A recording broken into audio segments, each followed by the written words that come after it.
You are entering the bonus stage, a podcast produced in association with oceanofbees.com, with your host Marauder and Phoenix923, a podcast for all gamers, console and PC alike.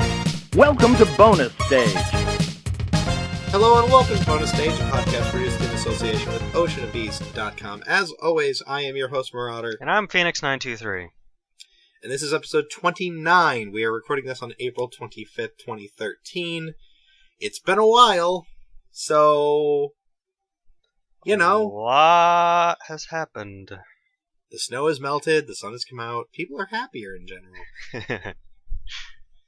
But it's still really super busy. Anyway, so, as always, we are going to start this episode by checking out what is new on oceanofbees.com, which is almost nothing. I don't think anyone else got the memo that they should start posting more stuff. But I'll let it slide because this episode is 1 month late. Well, you could take this advantage to just start posting all your stuff and flood the front page. I plan on it. I do. Alright, well, there is two new blogs, at least since the time we posted this last. The first one is my review of the movie Non-Stop, which is probably not even in theaters at this point. The new Liam Neeson action movie. So if you want to know what I think about that, check it out on oceanofbees.com. Also, there is a blog post from yours truly for Captain America Winter Soldier. So yeah. That one's still playing in theaters, I believe, so this one's quite timely. So if you want to know what I think about it, for once. Well, I did see it on night of release. Yeah. In like an absolute packed theater. It was Alex, Jason, and myself. And yeah, I remember I was saving Jason a seat right next to me, and they were like, they were trying to, okay, everyone's gonna move in if you got an empty seat. And I looked to the guy in the seat over, and I was like, no, my friend's coming. No, I'm serious. I'm dead serious. Mm-hmm. He's gonna be sitting right here. And then I called Jason, get your butt in here. People are waiting.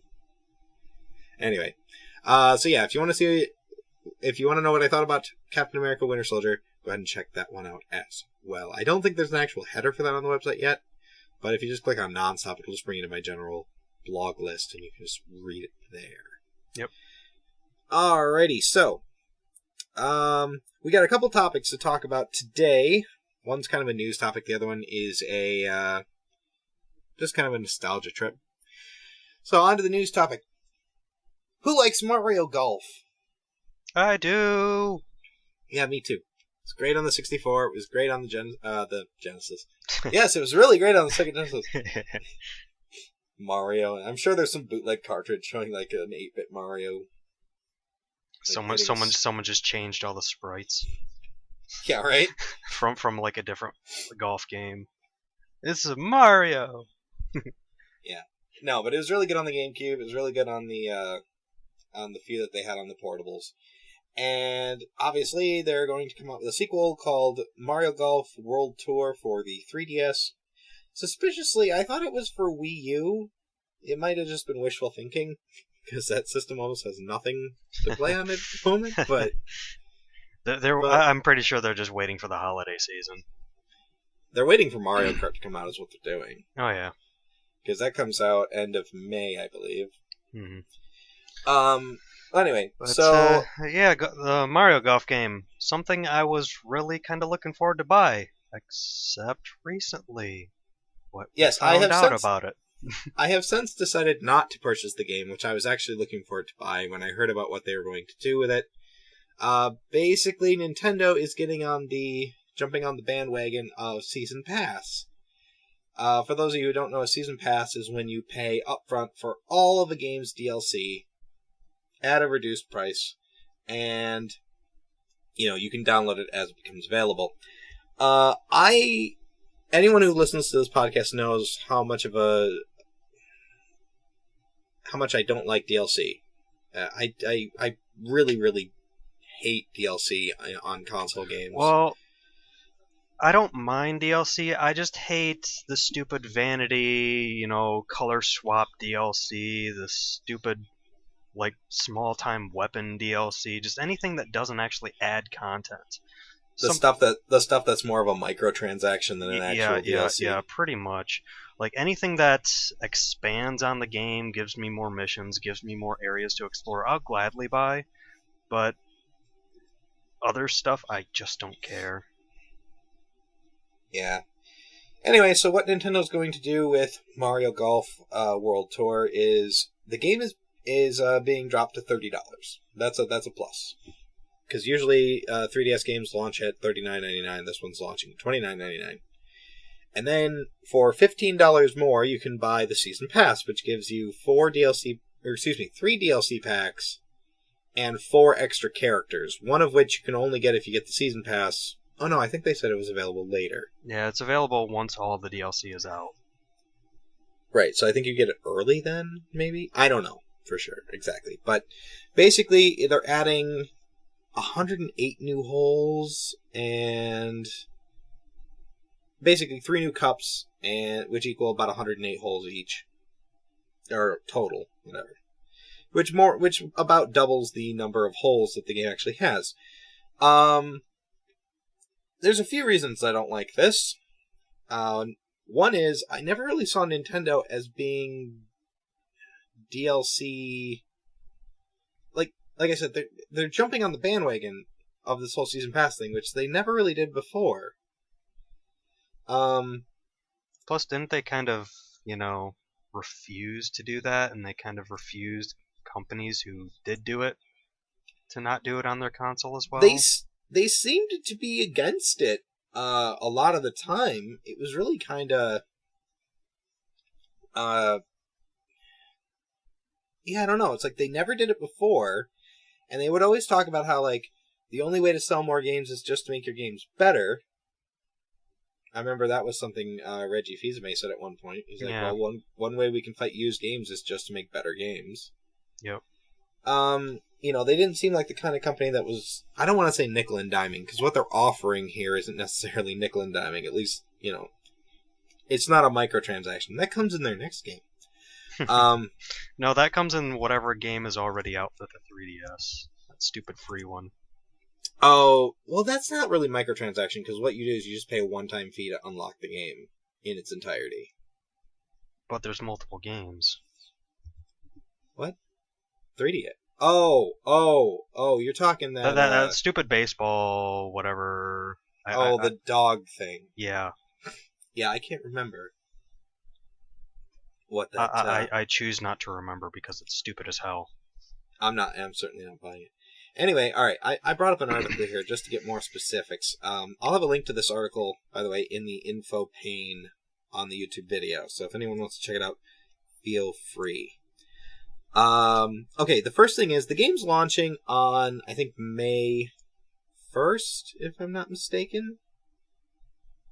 Sometime in May.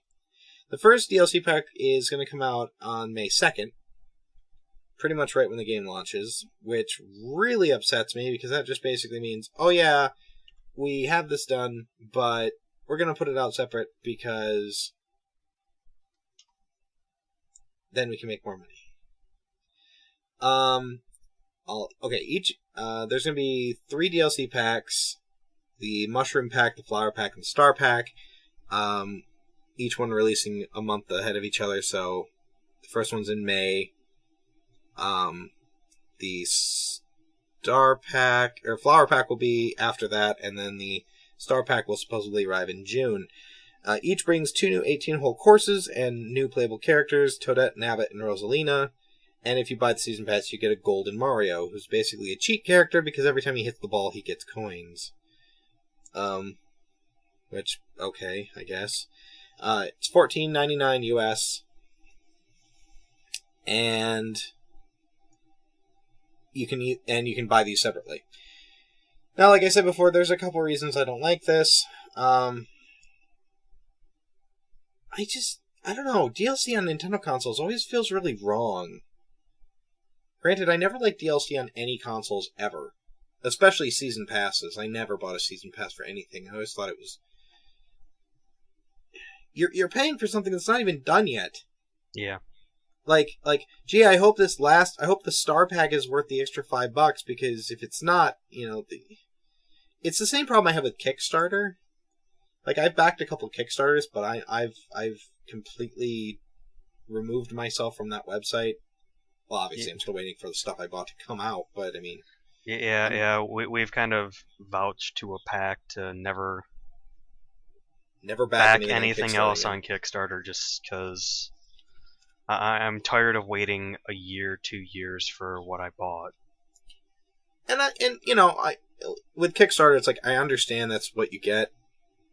Yeah. Like, when you back something, like, it's not like they hide it from you. Like, oh, you'll get this tomorrow, and then it just, like, never comes. I mean, they do give you a tentative release date, but I'm still waiting for Pure Solar HD, and it's been forever. Yeah, and they said, December of last year, and they said March of this year, and still nothing. Still playing it on my Genesis thing. Anyway, and I have the same problem with that as I do with these season passes. Is you're paying for stuff that's not even done yet. It's taking the people that are working on the game stop working on the game to start putting out DLC. And it's content that could have and should be included on the cartridge or the disc or what have you. And, Nintendo's always been a company that tries to give the best overall quality experience in each of their games. Whether or not that actually works out, is up to the individual gamer, but at least there's a lot of content there. And this one seems like there's a lot of... Okay, basically the base game will come in 10 courses, 126 holes. And then if you buy all the DLC, you get another 108 holes and the 4 additional players. So it's like doubling the size of the game. But the problem you're having with it is the fact that each DLC is coming out like a month later. Right, so it's done. So the game is done. This first DLC pack is done, but they're withholding it from the actual game. Yeah, it says here, game will release on May 2nd. That's the same day as the first DLC pack will be available for purchase. So, yeah, I don't know, it just feels cheap. I think it cheapens the whole thing. Like, you used to be able to buy a Nintendo game, and you got what you got, and most of the time it was fun. Stuff like, New Super Mario Bros. U, or, well, granted, that had Super Luigi U, but that was more of an expansion than DLC. That was like a whole new game. Expansion packs, remember those? Yeah, but then they put it out. Then they put that out as its own game, which I bought separately because I didn't. Yeah, I don't know. There's something about it that just feels wrong. I don't want to support any company that puts out a season pass. I just don't. Season pass or online passes were even worse. Yeah. Oh, do you want to play online? Well, you gotta pay $10.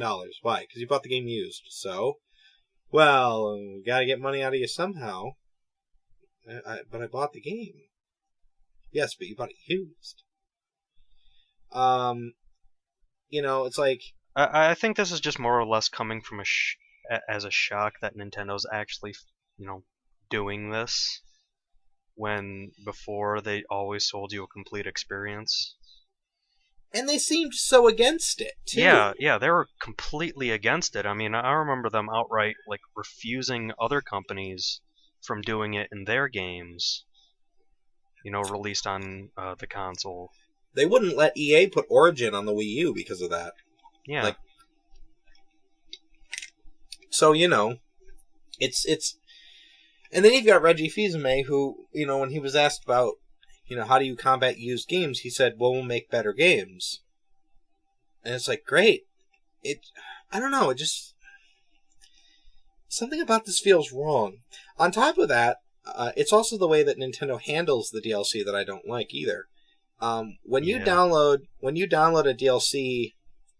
when you download anything, when you buy digital when you buy anything from there, yeah, if you buy anything digitally on their eShop, it gets tied to the console itself. So if you download something on the 3DS and your 3DS breaks, that's it.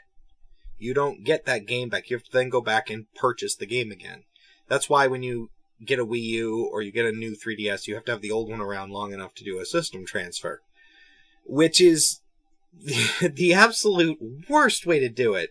And it's unlike any way anybody else has ever done anything like that. Like, if you go to Steam, if you go to Xbox, if you go to PlayStation, all you gotta do is log in, and then they give you, hey, here's everything you've ever downloaded. And you download it again. And that's it. And you're done. Like, perfect example. I just put together a desktop computer in my basement not too long ago. I put Steam on it. I logged into Steam and reinstalled some of the games that I had. It was easy, simple, straightforward. With Nintendo, though, it's like I said, it's tied to the actual system that you downloaded it to initially. So if that system breaks or something happens to it, if it gets stolen or anything else, you cannot have that DLC back. You have to then repurchase it. Not to mention something else that really irked me when I did do my system transfer when I bought my XL, is they said that you only have 3 transfers, and that's it. So you can only transfer the content 3 times? Yeah. Huh. Uh-huh. And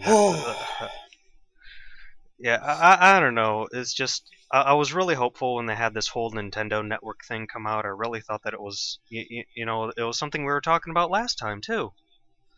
And oh yeah. I want to. By the way, but real quick, I want to go back to that last episode when I said that it retroactively collects your downloads or your previous purchases. That I was mistaken. It actually still does tie it to the console itself, but you can access that list by logging into your account. Like, you have to have an account in order to get on their shop to download anything now. So it's just like an extra step. All it really did was unify the 2 eShops into one account. So if you have a balance on your 3DS and a balance on your Wii U, it's now the same balance. Is more or less what it did. Everything else is the same, though.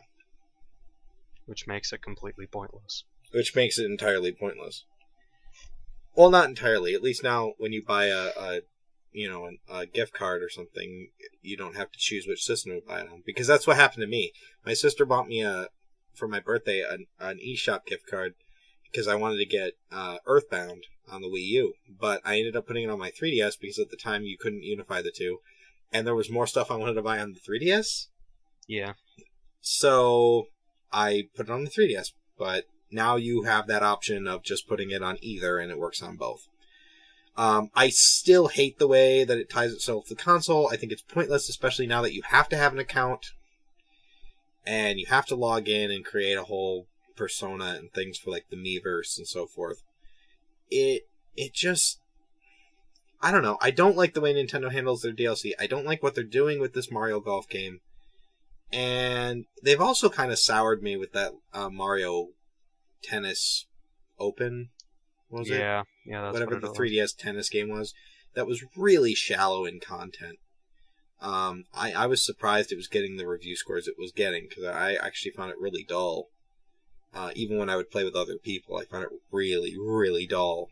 Because it's a Mario game, and Nintendo totally did not pay us to say these things. Yeah, right?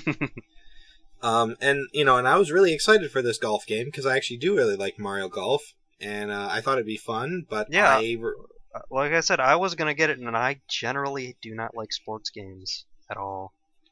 Yeah, but Mario sports games, for the most part, aren't sports games. But Mario sports games are fun, The only reason why I skipped out on Mario Tennis Open was because they completely got rid of the whole RPG, storyline thing that they've had in the previous games. There's no story in it. Yeah, I know. There's none. That's my issue with it. Yeah, I know. And that's why I didn't get it. But Mario Golf, it's fun to, play with a bunch of friends, because I'm pretty sure it has an online feature for it. Oh, I'm sure it would. And there's we sit and play Pena. Yeah. On the PC, which is an anime style, like, ridiculous golf game. And, it's got you have to have some skill and know what you're doing, but at the same time, it's just fun. It's simple, it's easy, it's straightforward.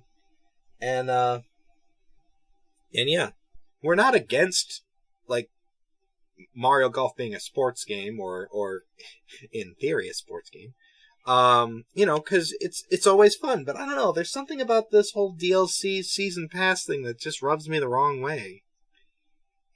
And so I refuse to purchase it. I'm not going to support Nintendo doing this. I already support them. I bought a Wii U, and I bought a whole bunch of games for my 3DS and my Wii U, and I'm a huge Nintendo fan. But this, I don't know. There's something that feels wrong about them doing this. Yeah, no, I just think it's the whole, they're just starting to do this now, after all the times that they said that they wouldn't.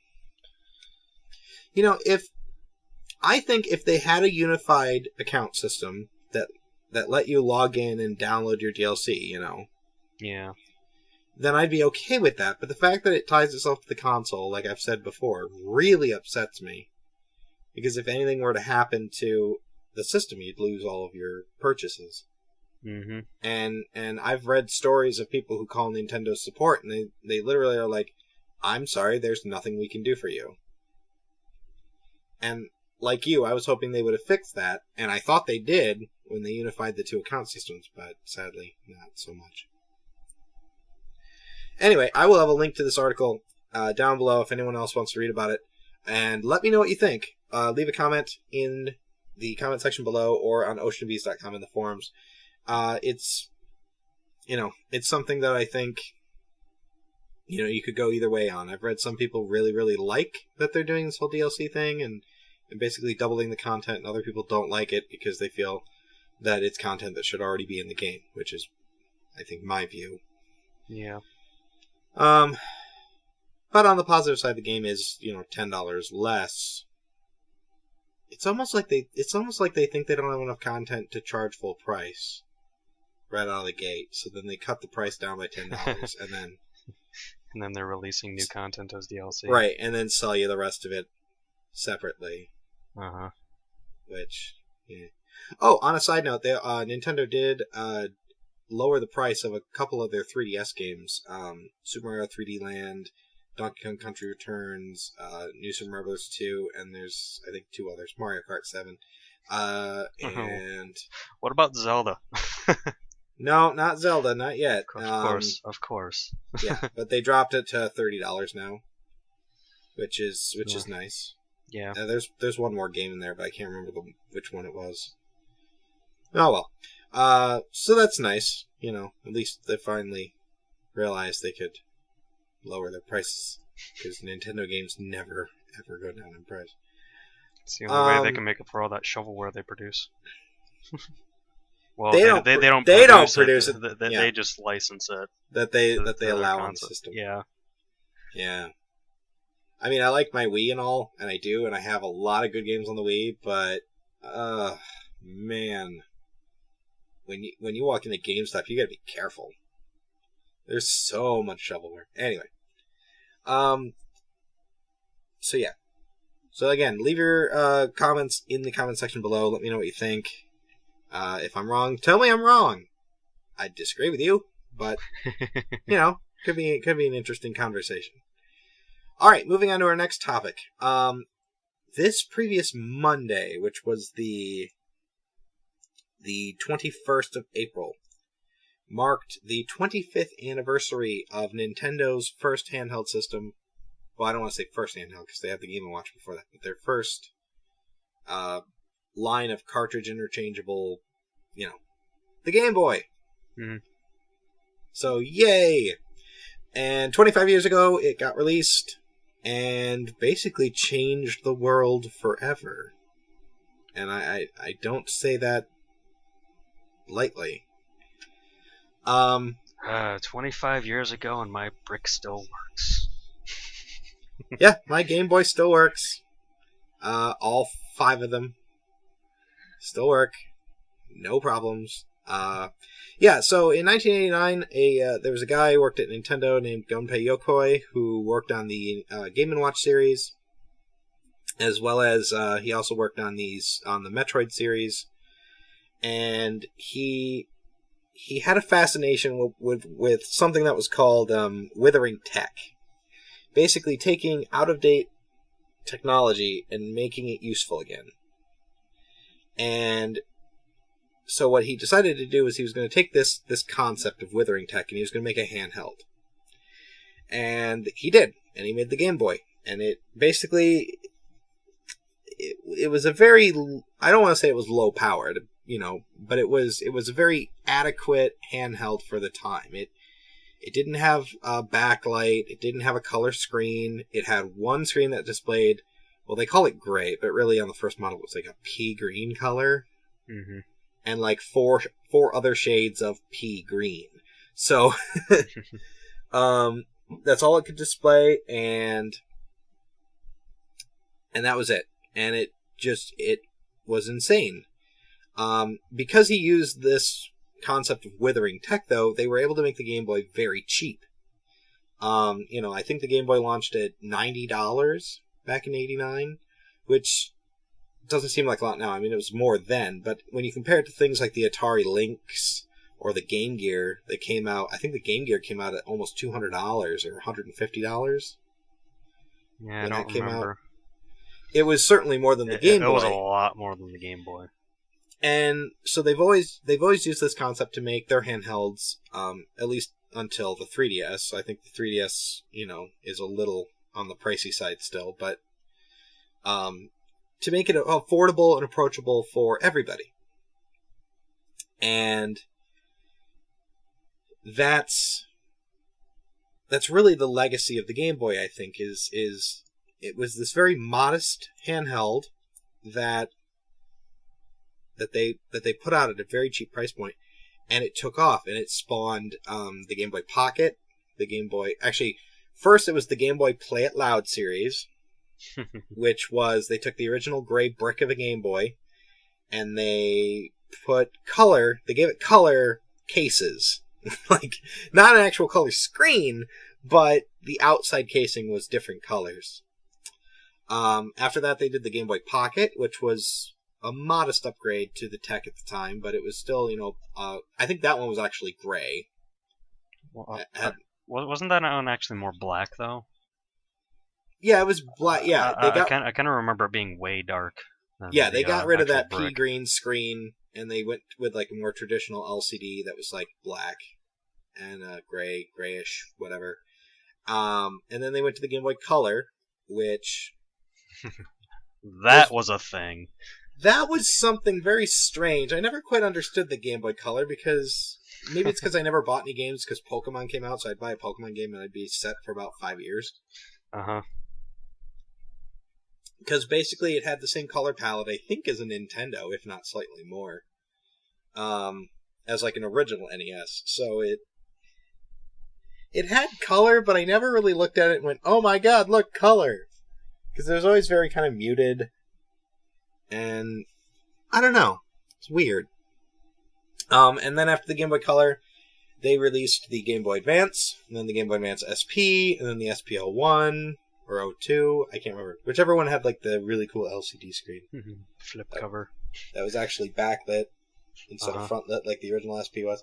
The Game Boy Advance SP, by the way, is still probably my favorite Game Boy ever.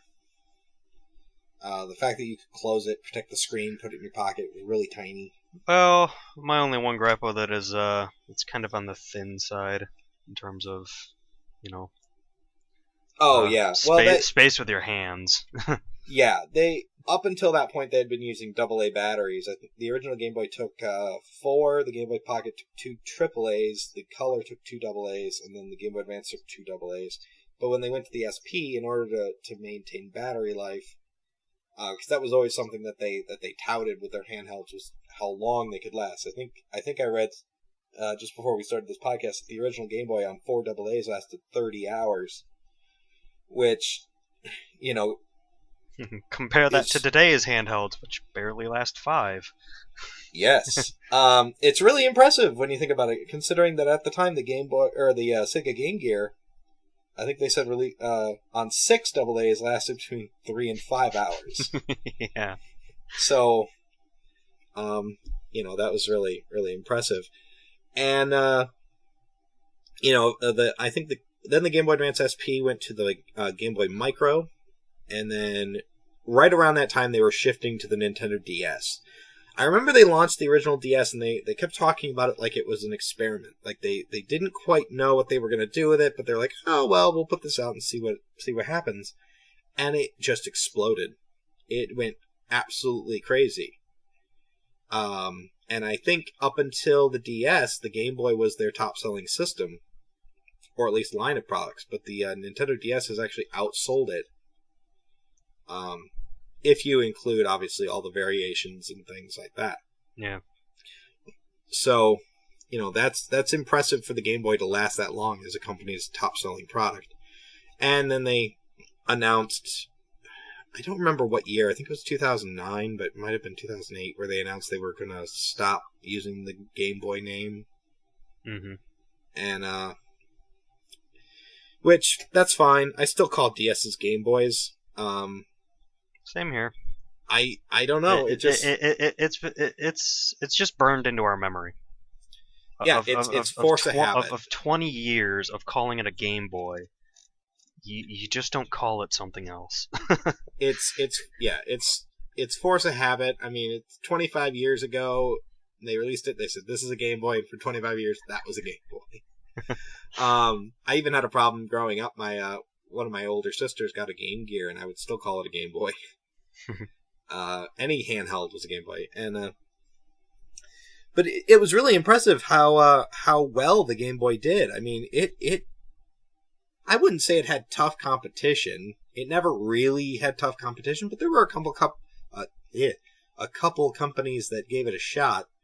Sega had the Game Gear, obviously. That was released a few years after, and it had a color screen and a backlight, and it was based on, I think, the Sega Master System hardware, and the theory behind that was so that they could make games easily portable from the Master System to the Game Gear.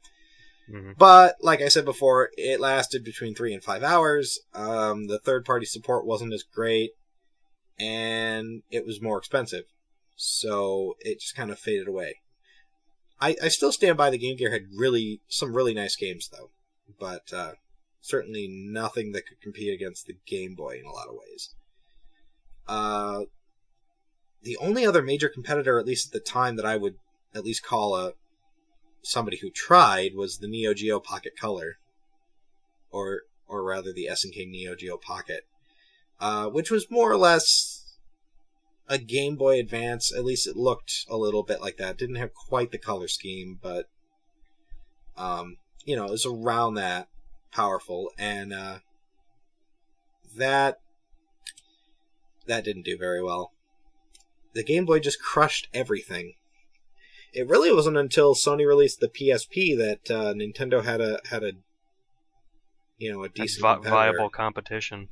Yeah, and even though the Nintendo DS destroyed the PSP, at least in terms of pure units sold, the PSP was no slouch when it came to the games it had. Mm-hmm. So. For a long time, I would carry around my DS in one pocket, my PSP in another. Just because there were some great games on the PSP. The Nintendo Game Boy was, I think, fantastic. Very, very nice system. It was actually my very first system I ever had as a kid. Got it one Christmas because I would go to the hospital a lot for, I have severe asthma attacks at times, and as a kid, it's no fun going and waiting in waiting rooms in the ER and recovery rooms and so forth. Mm-hmm. So, my mom, as my first system, she got me a Game Boy. And this was probably 1991, I want to say, I got my Game Boy. So when I went to the hospital, I could sit and play Super Mario Land or Kirby's Dream Land or any other number of great games they had for it.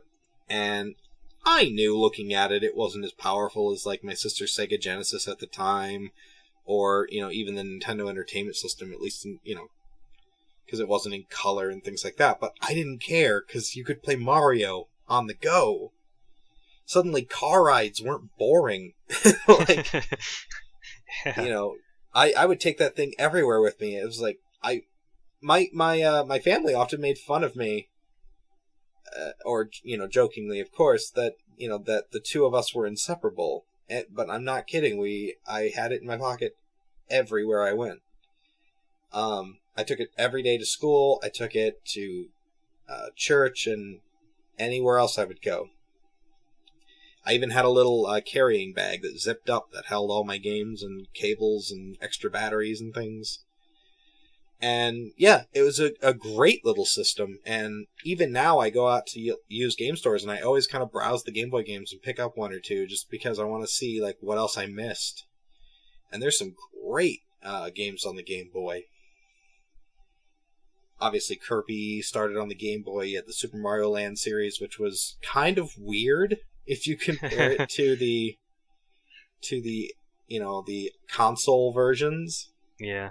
It was different than what was actually released on console. I think Super Mario Land, at least the first one, was the only one Miyamoto never had a say in. Which comes across definitely when you play it. The physics are a little off in comparison to the console counterparts. You start out in Egypt or some kind of Egyptian world, fighting like lions and things. I forget what it's called. Yeah, there's a term for that world or that land that he goes to, but I can't remember. Like the jumping mechanics aren't quite right. Instead of getting a fire flower, you get like a bullet flower. I don't know what else to call it. It's not a fire. It's not a fireball, but it's not a fireball. It's like just a big black ball that you shoot out. And it ricochets. Yeah. It bounces if it hits something. So I think it's actually really unique, and I'd like to see that power come back in another game. I think that could be a lot of fun. But yeah, it was, but it was Mario on the go, and it was for that alone, it was great. Yeah, I mean, I can't talk. I could talk and talk and talk and talk and talk about this. And if you guys want to, I put up a video on my YouTube channel. It's like a half-hour long of me just talking about Game Boy. And, I just, even in the video, and I'll say it again, 25 years ago, it's really, God, I'm old. Or at least I feel old. Just, you think about it, 25 years ago, this thing came out, and... And I was there. And I was there. And it was and it was huge, and it was the thing. Now, obviously, the big thing with Game Boy was Pokemon. Yeah. That, like, the Game Boy was a good system, and like I said, I'd take it everywhere and play everything on it. It was great, even though it didn't have a backlight and you'd have to sit, under a lamp or somewhere well lit to play it. But, but when Pokemon came out, it was like a second coming of handhelds. It's like everybody had one. And I mean everybody. Everybody had a Game Boy and everybody had a copy of Pokemon. Everyone. Pokemon, the first Pokemon games, the first set, Red, Blue, and I'm going to include Yellow in it too, because that's basically the same game. Yeah. Except they tie Pikachu to your butt, which was kind of fun. Those games did a lot for me personally. It came out in 95, the original two. I remember they sold out. I wanted a copy really bad for Christmas that year, and my mom had to go from store to store looking for a copy until she found one at, I think, Toys R Us. Because no one goes to Toys R Us. No, but she had to wait in line and get a wristband. Yeah, I know their whole little stupid system. Yeah, right. Had to do it for my frickin' Wii.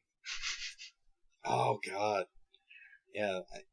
Yeah, if you guys want an idea of what it was like to try to get a Pokemon game, think back to when the Wii came out. If anybody listening tried to get a Wii those first 2 years, it was pretty much like that. Yep. And Pokemon for me was a big deal. It was one of the first RPGs I'd ever played. It got me used to the idea of grinding, of questing. Very simple. If you look back on it, they're very simple. It's a formula that, even up until the new X and Y games hasn't changed much.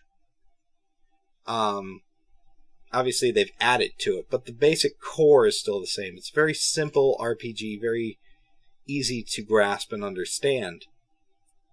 But it's 1995. There's no internet.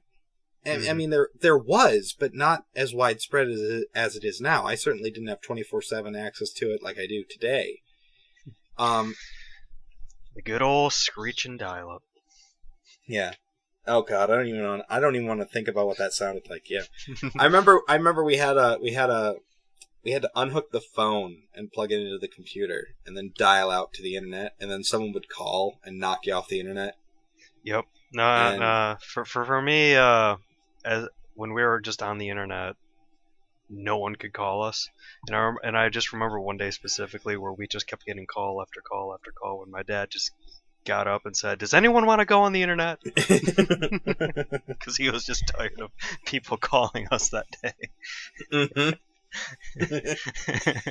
I remember we had a second phone line put in just so we wouldn't get knocked off the internet. And even then, our number was only like a digit or two away from a pizza place. Didn't you like still get calls even like until you finally got rid of that line? Yeah, we still got calls until we finally switched to DSL. Back when I was like, I think in middle school, we got DSL, and it was like the biggest deal ever because I think it ran at like 256K, which now sounds pathetic. Back then, it was screaming fast.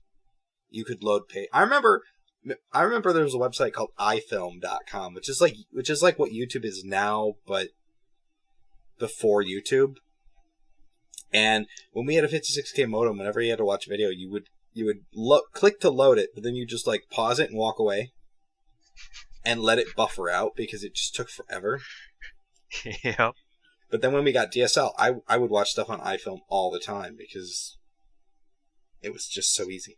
Anyway, so yeah, there wasn't like 24/7 access to the internet like there is now. So playing Pokemon for me was like a huge deal.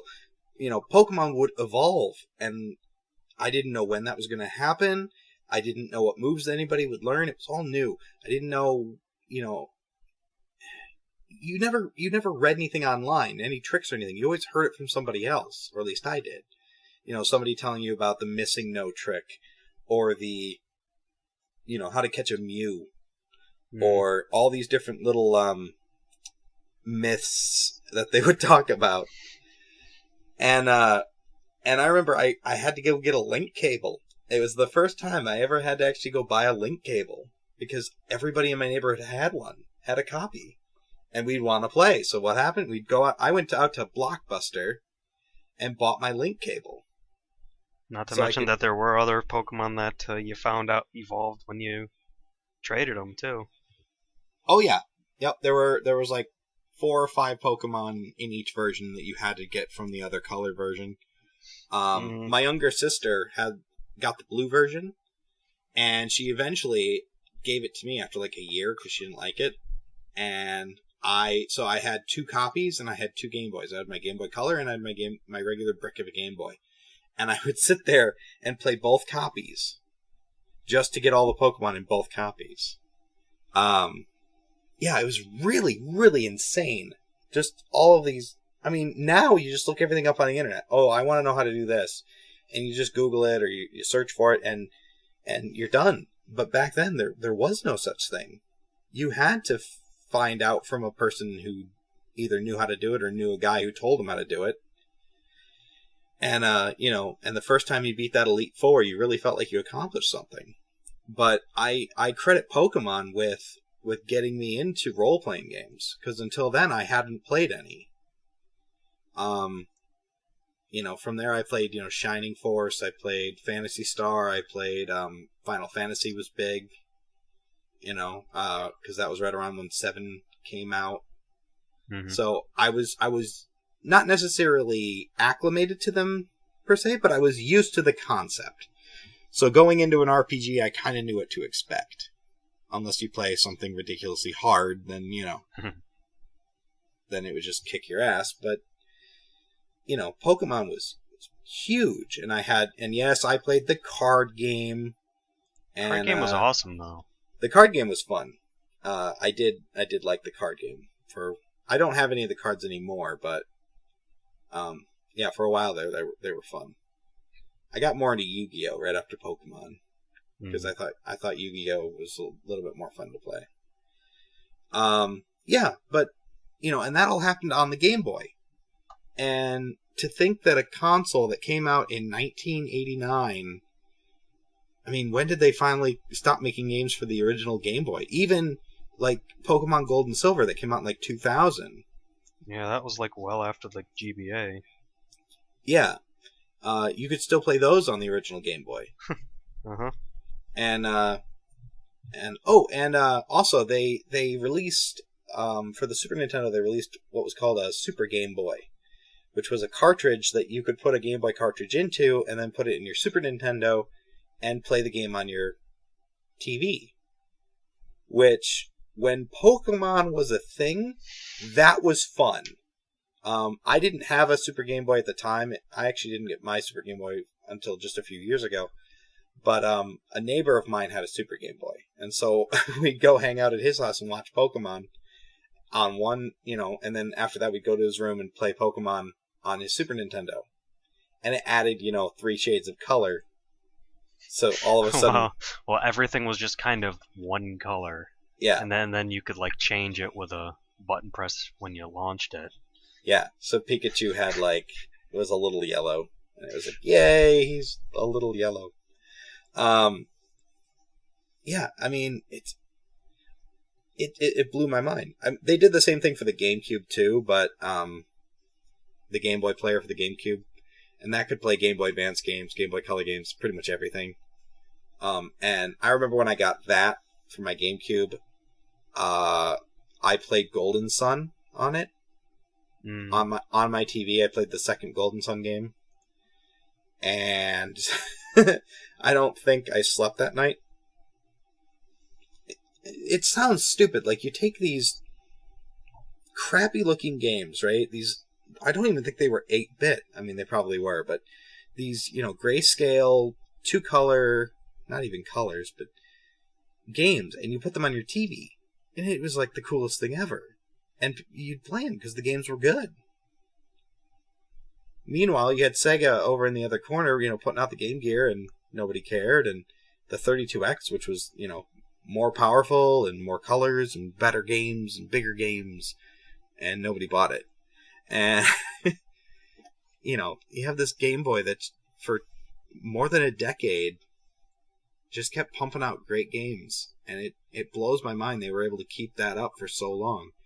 On top of the fact, and let's bring this up too, it was backwards compatible. Yeah.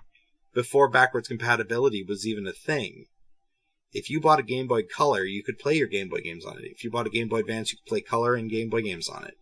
And as stupid as it sounds, I still would, take my original Game Boy games to school and play them. And it, there were some older games that were just so much fun. Even when the DS came around, they still kept a Game Boy Advance slot in the bottom. Granted that it only played Game Boy Advance games, but, Nintendo has always kept up their backwards compatibility. I think they're the only company that really has, made a good try at it. Yeah. Even at least with the Wii U, you can at least play your Wii games on it. Yeah. That was one major reason I bought a Wii U, is my Nintendo Wii was wearing out, and so I just bought a Wii U, and I kept playing all my Wii games on it. So, which is good, because there's almost nothing to play on the Wii U, so it's good I can go back to my back catalog and work my way through it. Yeah. Games I'm still playing, like Xenoblade Chronicles, Pandora's Tower, Muramasa the Demon Blade, things like that. So, good fun. And again, to think that 25 years ago, this little handheld from Nintendo now led up to things like the PlayStation Vita and the 3DS, and if you want to go even farther, mobile devices in general. smartphones and tablets and things, you know, the concept of carrying around a piece of tech in your pocket was really started with the Game Boy. Well, maybe, okay, I guess if you want to stretch it, the Game & Watch, but, you know, the Game Boy was really what made it popular.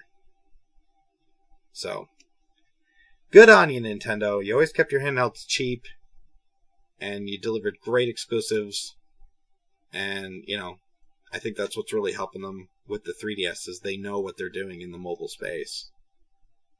And even when people said the 3DS wouldn't sell, they proved them all wrong. It's started to pick up a lot of pace. Yeah, they got those exclusives out. They know what they're doing, and you know, it's all thanks to the Game Boy line and what they learned coming up through that whole mess. So, you know, granted, now they have like more competition from smartphones and from Sony, and Nvidia's got the Nvidia Shield and all these other weird portable devices. I don't really count the Shield as a device. I know. I'm just throwing it out there just so people remember that thing exists, because Nvidia sure doesn't. I think they dropped the price of that now, but still not worth it. It's still not worth it. It's a 7-inch screen, or no, it's a 720p display with. Yay! You can stream your PC games to it, because whatever. Well, not only that, but you need a graphics card that can support that as well. Yeah. So there's a good old another $200 purchase for you.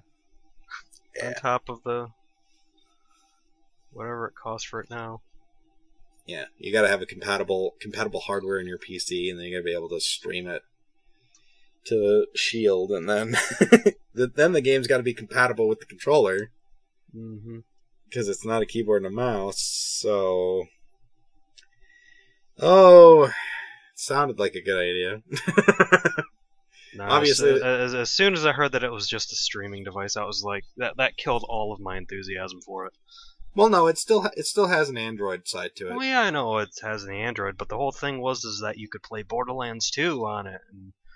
But then they're like, yeah, you stream it from your PC. Oh yeah, the whole PC game's on it, and you're like, yay! Well then, like, why don't I just play it on my PC then? I have a 24-inch monitor here. Because then you can play it on the bus. They're like a 3G connection or something, I'm sure, right? Or does it only work on Wi-Fi? I don't know. I think it only actually works like through its own thing. I don't know. I stopped caring. Yeah, I was gonna say I haven't looked into it since it came out because I don't care. But yeah, I mean, all that came from Nintendo and the Game Boy. It blew people's minds. And might I say though, we call it like pocket tech now, or carrying something in your pocket. That Game Boy was pretty big though. Yeah. It was. I mean, we call it a brick for a reason. It was pretty chunky. Yeah, if you look at like the thickness of your 3DS XL, it was like, I would say 2.5 of them if you stacked them up on top of each other. Yeah. In terms of how thick it was.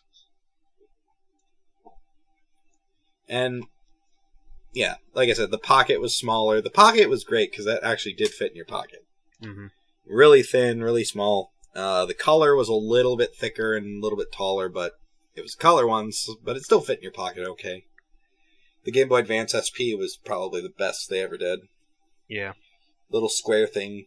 You could literally just slide it into pretty much any pocket you had on your jeans and not have to worry about it. But yeah, I mean, the Game Boy was so good. So great. I'm more talking about the original Game Boy, but granted, the Game Boy Advance was no slouch either. The amount of games in the Game Boy Advance blew me away. And you add in, like I said, it's backwards compatible. It's probably got the largest library of any system in the world. Yeah. With the exception of maybe the PlayStation 2. Because that's backwards compatible with the PS1, so that might have a bigger library, but I don't know. So that was cool. Good on you, Nintendo. You always made car rides really easy. My best memory is my friend and I, we drove down to, well, it was our parents, everybody drove down to Disney World one year, and it was just an annoying drive because there's hours and hours and hours in the car.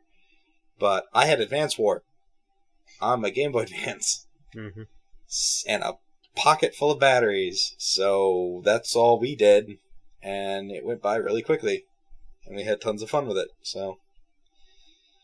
Oh, man. Good times, good times. Oh, you know what else kind of tried to compete against the Game Boy? I just want to throw this out there so people remember it existed. The N-Gage. Right. Come on! I was just about to say that, yeah. Freaking N-Gage. Yeah, the N-Gage. I want one of those so bad, just to play with it. And just, I don't know. There's just something about it that's just, I don't know. It's quirky and it's it's weird. I always like the systems that never had much support, like the Atari Jaguar or the SNK Neo Geo or the Neo Geo Pocket, I should say. Kind of weirder systems like that. Mm-hmm. Where you get one and you just go, now what do I do? Guess I'll play some games on it. Yeah, so. Oh, man. And yes, and just to end it, I still call them Game Boys, and I don't care. So. Game Boys for life! Game Boys for life, man!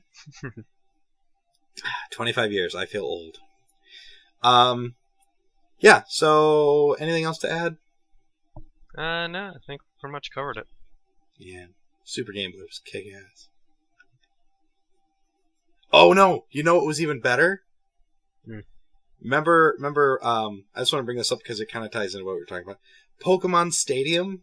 Oh, for the Nintendo 64, and you had that transfer pack, so you could put your Pokemon games in it, and then they had that one spot in the game where you could go play just the Pokemon cartridges on your 64. Yep.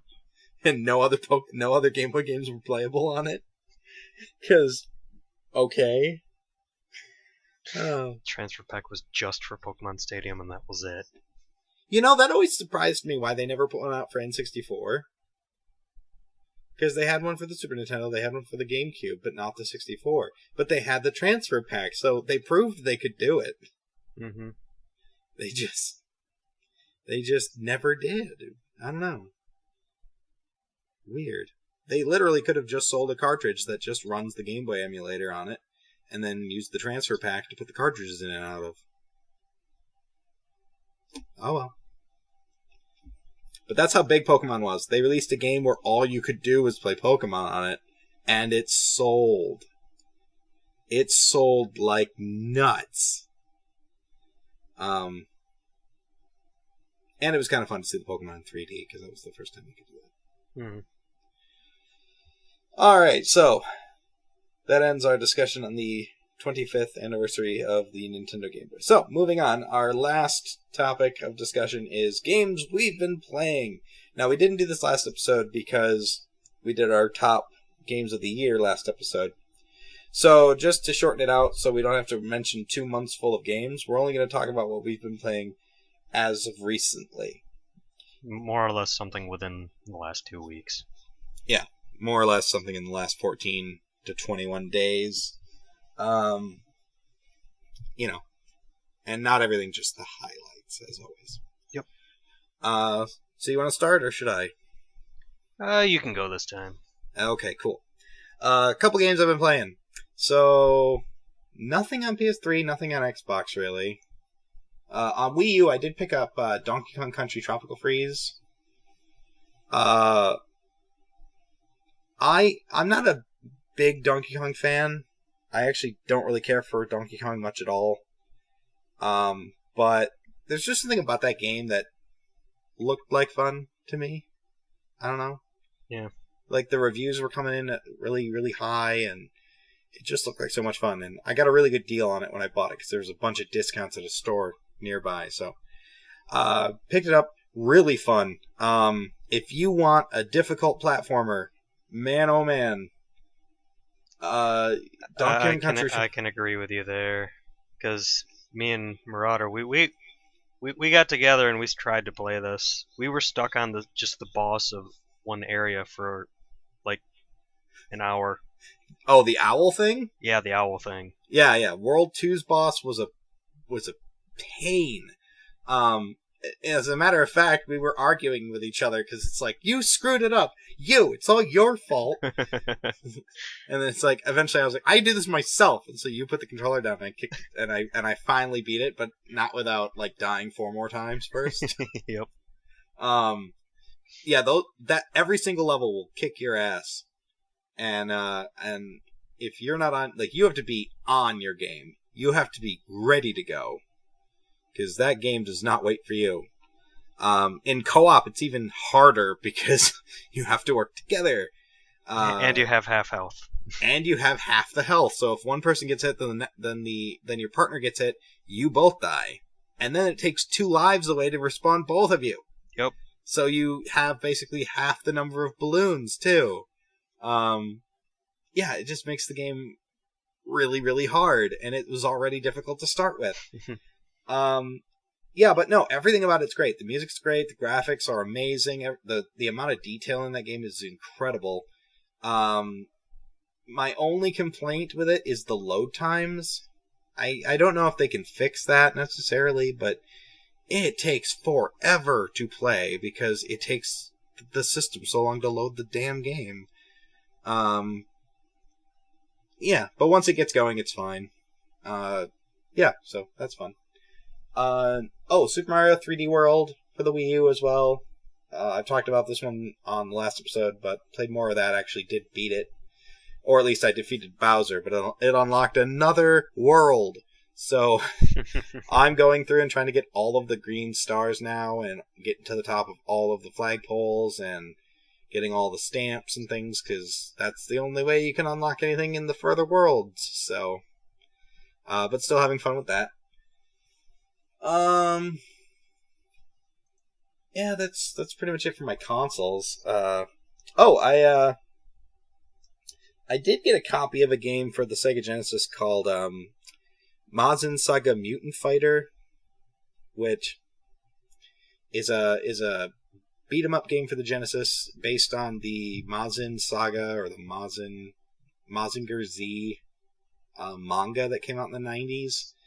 I just want to throw that one out there because it's really a fun game, and it's one of those like gems that you find on a system, kind of like a diamond in the rough that you pick up, and it's so good. But really not much else to say. There's nothing special about it, I guess.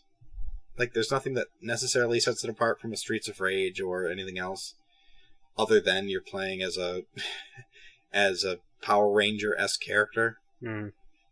So, and the animation's really good. The animation is really, really striking. And the music's good. It's all around a good game. So, thumbs up. Yeah, so on to the last 2 systems I want to talk about. My 3DS, just more Fire Emblem. That's all. We got done with the last episode, and I was talking about Fire Emblem. It was my number 1 game of the year. And then I was like, I should go back to that. So, I have games like Bravely Default that I haven't even started yet because I'm still playing Fire Emblem. So yeah.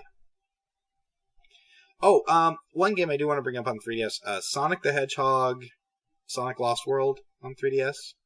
Mm-hmm. I played more of that. I hate it. I absolutely hate it.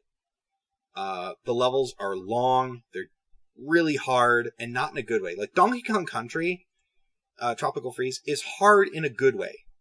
Like, you messed up, you know. You messed up. Yeah, it's your fault.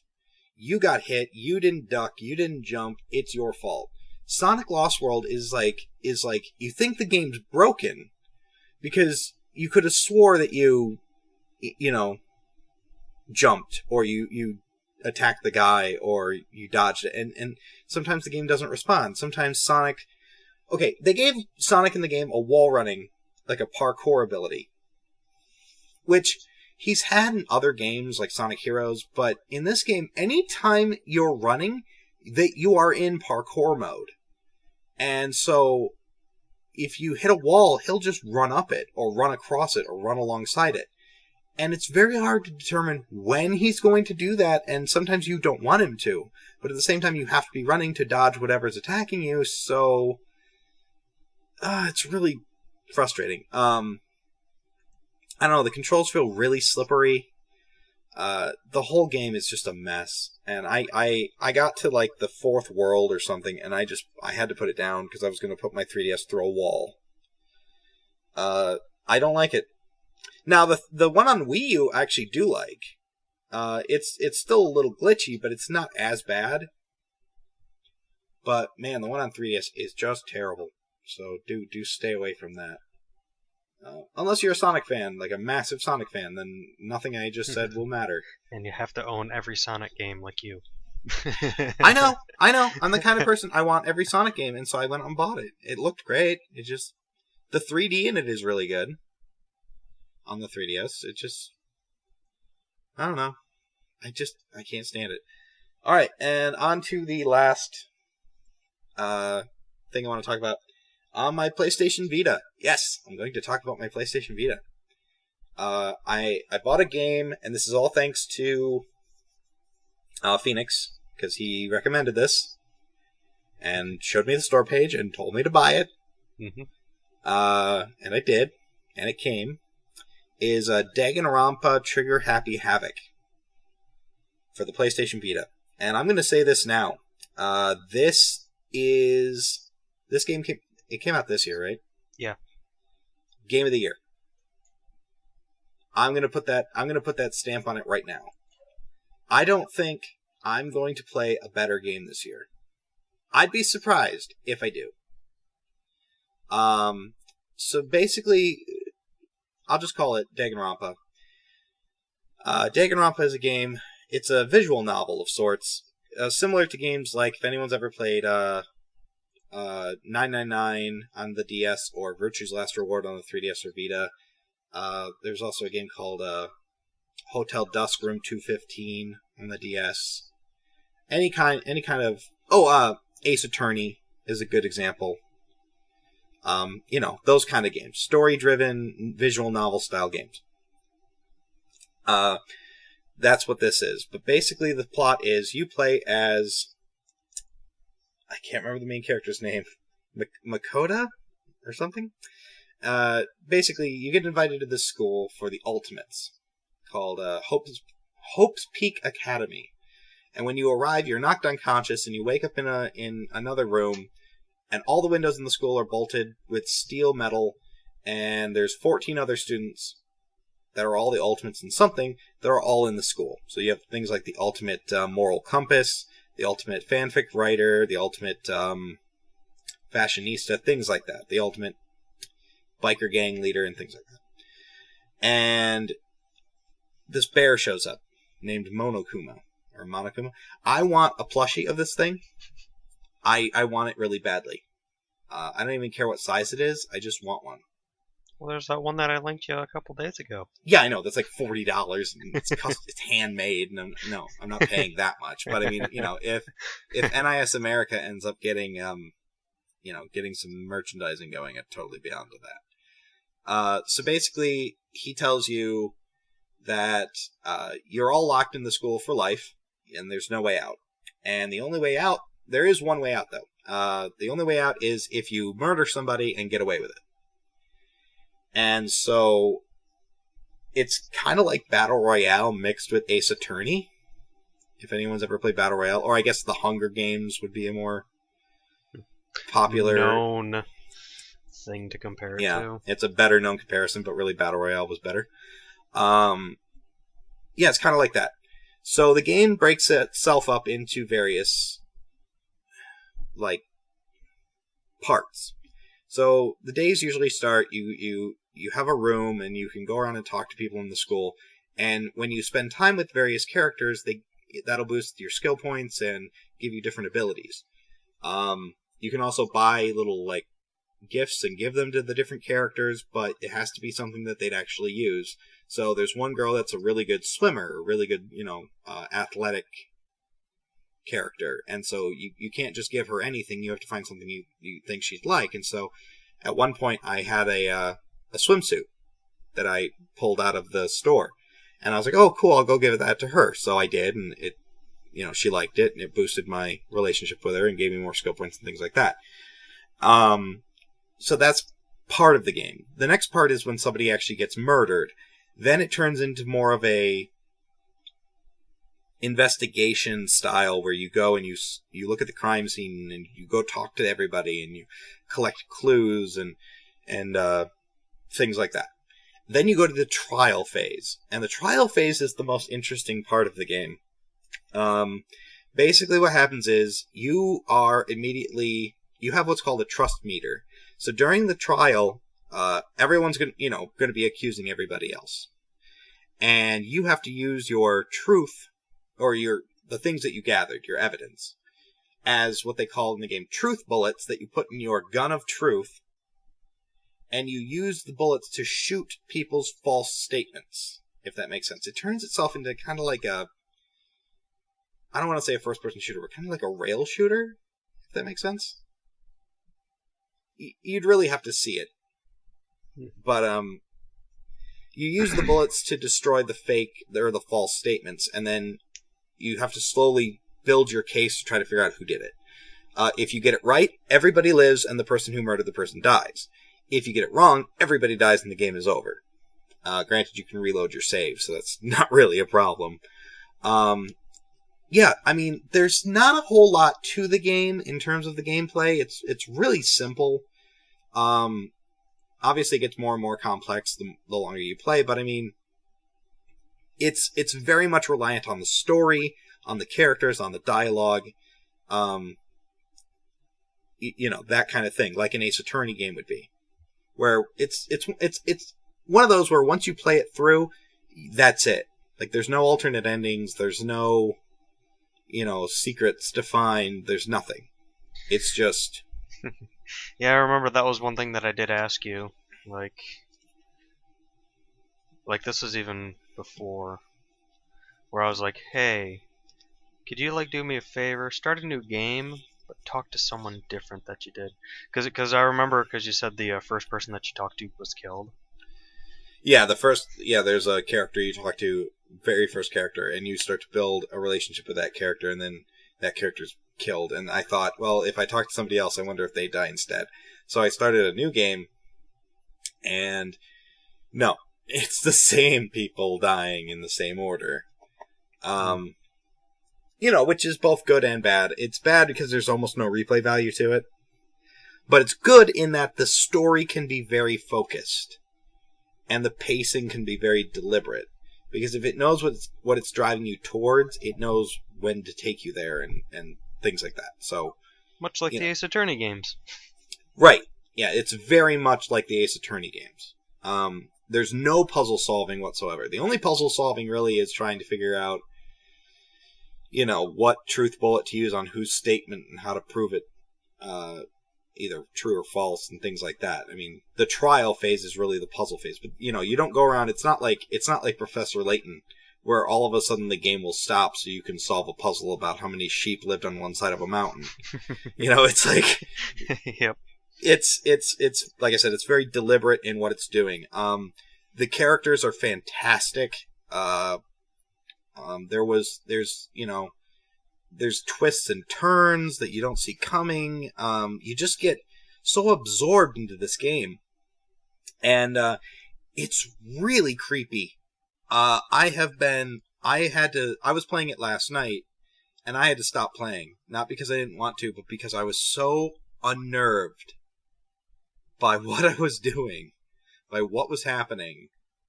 I had to put it down for a minute.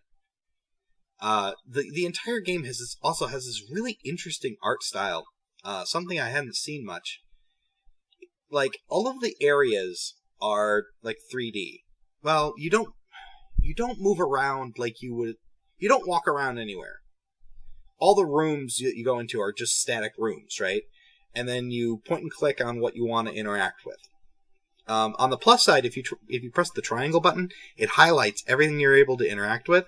So there's no second guessing about, oh, can I touch that? And you don't spend hours, just scouring the room looking for other stuff to interact with, which I think helps the pacing a lot. But so the rooms are all in 3D, but the characters are all 2D sprites, but they're flat. Like, if anyone's ever played Paper Mario, anything in the Paper Mario, it's kind of like that, where even if you rotate the camera, they stay flat. So they kind of don't look right. And it gives the whole game a very uneasy feeling.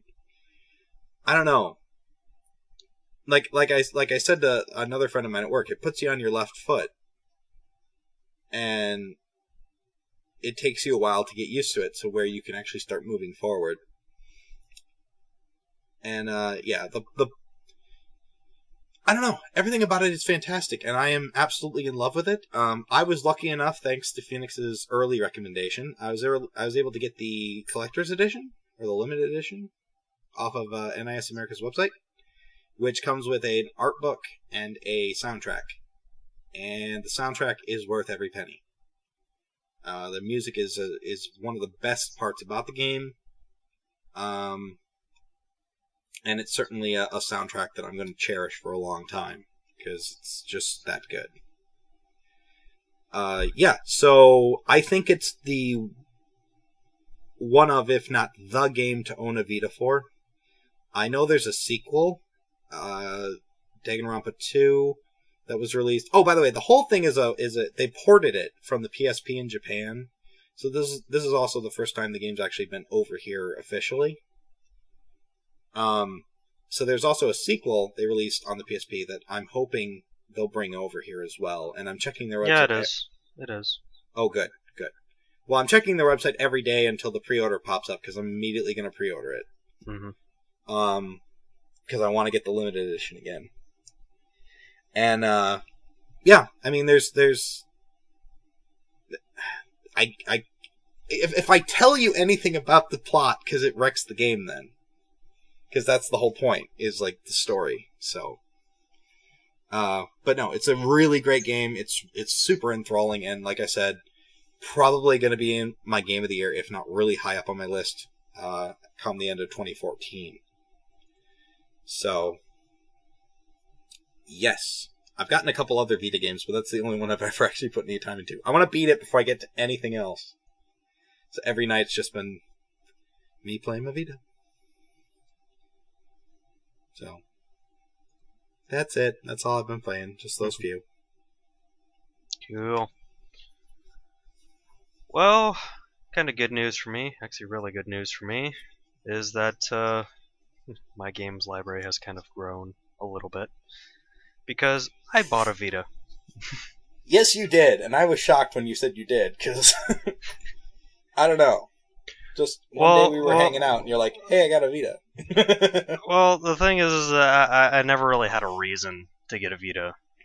Just because there was only like maybe 1 or 2 games that I wanted to play on it, but I couldn't justify buying a Vita for just those 2 games. And now recently they're finally coming out with a lot of games for it. After, 2 years? Yeah, a little over 2 years, and it's finally starting to get some must-have titles. I mean, it had a slower start than the original PSP did. Yeah. But, yeah, so there's, I think 7 games out for it now that I want. I have 3 of them. Yeah, which three do you have? You have I have Persona 4 Golden, Conception 2, and Demon Gaze. Oh yeah, I also have Demon Gaze and Conception 2. Those are some of the ones I picked up, but I haven't had any time to get into them yet. I have, so I'll talk about them. Don't ruin anything for me. But you're gonna pick up Danganronpa, right? Oh yeah. Yeah. Oh yes, you are. Good, because I want to talk to somebody about the plot. Because there's just some moments where you just go, oh my god, I need to talk to somebody about this. I can't tell anybody, because... Yeah. Just a side note, sorry, I don't mean to interrupt. For those of you who are looking up information right now about Danganronpa, Trigger Happy Havoc, there is an anime I have watched a bit of it because I'm, a little further in the story. Don't watch it. It's terrible. The pacing's all wrong, and they spoil everything. Oh, yeah. I understand the spoiling because, it's coming from the game. Yeah. But I'm just saying, anybody who's like, "Ooh, there's an anime, I'll watch it." Don't. Just buy the game. And a Vita. And a memory card. Yeah. Because the memory cards are expensive. Yeah. Anyway, go ahead. But, yeah, the first game, Persona 4 Golden, I won't get too much into it because I've already just nerdgasmed over the original Persona 4 on PS2 on a couple of podcasts, just saying how awesome it is, and yes, it is still as awesome as it is on the Vita. You did say it was your favorite game of all time now. It is my favorite RPG of all time. Okay. And I play a lot of RPGs. And it was Earthbound for a long time. It was just Earthbound. But yeah, that finally knocked it out of its tier, just in how great of an RPG is. But there is a couple of issues that I do have with the Vita version. One, it is a bit easier, which I don't like. They introduced a couple of features that just kind of take away the challenge of it. One of them is this stupid online thing that they introduced, where if you're having trouble in a dungeon, you can basically call out to other people who will, I don't know if they just like heal you or actually like fight and well whatever, but they help you in some way. But I think that's only if, there are actually other people playing it. Which at this point I don't really think there would be. But I haven't gotten into my copy at all, so. But there's even that. Though I've had the golden version. They simplified the whole card choosing thing at the end of the battle. I think they call it like a chance time, whereas in the original PS2 version, it would show you like 5 or 6 cards, and then it would flip them all, and then they would just start flying around the screen, and whatever one was closest to the screen, and you hit X, then you would get that card. So it was all based on kind of luck and timing and memory, just to get the card that you want. But this one, they just kind of completely threw that out of the window and just made it to where here's 5 cards you can choose what one you want. And there's just nothing to it. It's kind of sad. Plus, they also added 2 other cards, well 3. Well, from what I've run into just going through the first dungeon, where there's a card that'll slightly heal your HP and SP, which I don't like. There's a card that'll give you more money. There's a card that'll give you more experience. And but one thing that I do like that they changed in this is how you basically transfer skills from one persona to another. Which I'm actually okay with them simplifying this because it's actually the same system that's in Shin Megami Tensei 4. Where in the original game, whenever you fused personas, there would be just a chance of 1, maybe 2 of the skills from both personas to pass on to the new one. And sometimes there were skills that you really needed to pass on. This game, however, whenever you fuse a persona, there will be like a specific number of slots that you can fill, and then you can just basically choose whatever skill between the 2 personas that you want to pass on. And that's great. It's less chance and more strategy. Yeah.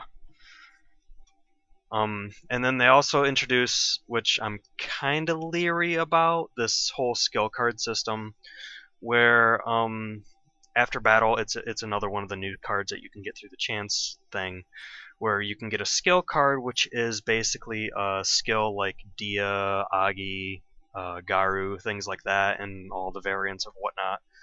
And you can use this skill card to teach a persona that specific skill.